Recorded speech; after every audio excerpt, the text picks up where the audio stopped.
Last week, as peace talks began in Riyadh, Saudi Arabia to end the conflict in Ukraine, it became readily apparent that newly reinstated President Donald Trump has drastically altered the course of U.S. foreign policy. The ongoing peace talks include U.S. Secretary of State Marco Rubio and his Russian counterpart Sergei Lavrov. Missing from the equation is any representation from the European Union, and more shockingly, there is no representative present from Ukraine.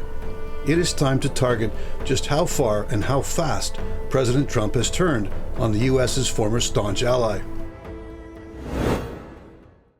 When Ukraine President Volodymyr Zelenskyy protested his country's exclusion from the peace talks, things began to get a little personal. So unfortunately, President Trump, who we respect a lot as a leader of the nation, unfortunately, he lives in this disinformation space.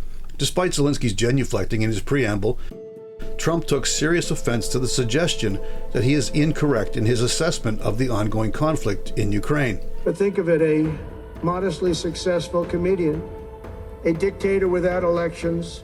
And a leader has only 4% popular support among Ukrainians.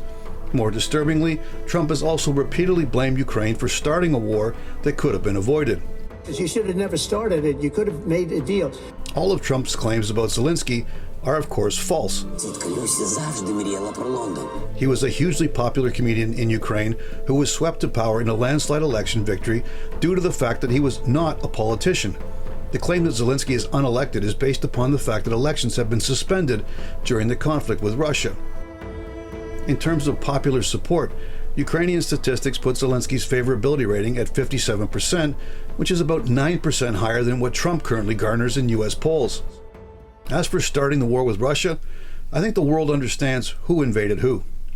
Just 3 short years ago, any world leader outside of Vladimir Putin demonizing Zelenskyy in this manner would have been unthinkable. Following the February 24, 2022 Russian invasion of Ukraine, Zelenskyy became a household name synonymous with courageous defiance. When the U.S. anticipated Ukraine's defeat in the early days and offered the embattled president safe passage, Zelenskyy famously quipped, quote, "I don't need a lift, I need ammunition."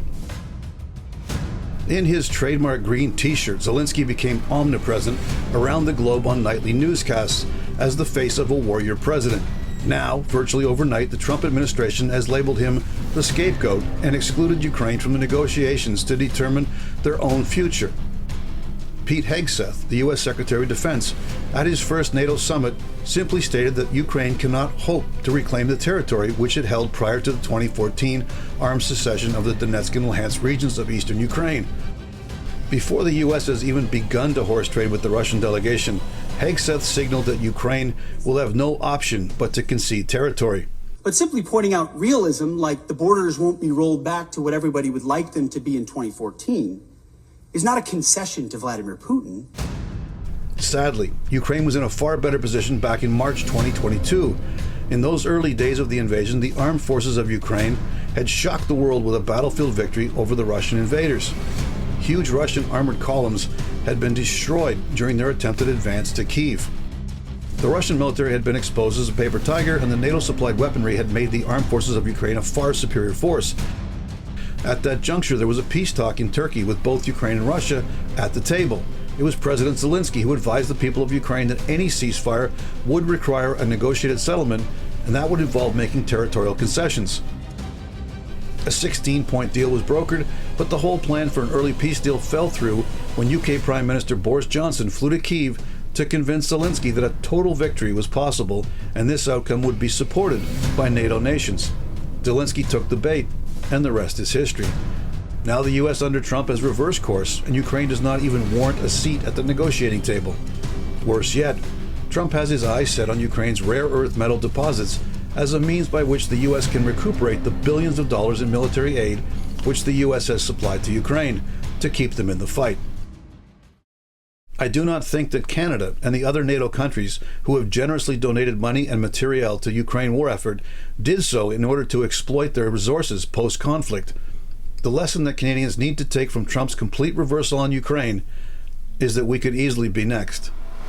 Compared to Ukraine, we have far more rare earth metals, which Trump could simply claim as the cost of the U.S. protecting us while we fail to spend 2% of our gross domestic product on national defense. This has been On Target.